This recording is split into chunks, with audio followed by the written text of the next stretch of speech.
है? कौन को बुलाऊंगा भाई? एक जने को। मेरे पास आओ।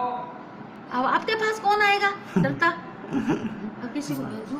अरे बोलो मम्मी। फुस कर रहा था। अभी कैसे मेरा पानी पीने रे बाप रे। ए मेंढक की वजह आवे वो।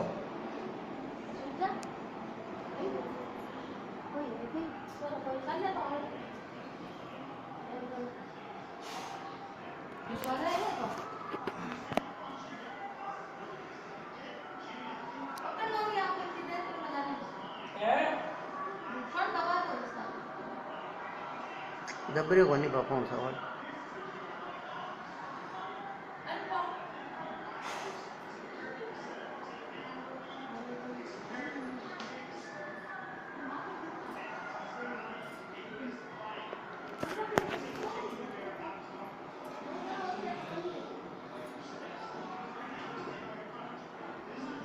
अब आओ, एक कोई दबाओ इसको और।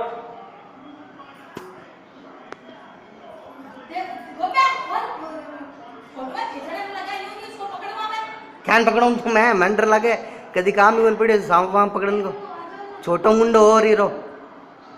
पापा जी पलट गया, आप मत पकड़ना इसको। अरे हाँ रे, ये तो लकड़ी चिकनी है ना के तो।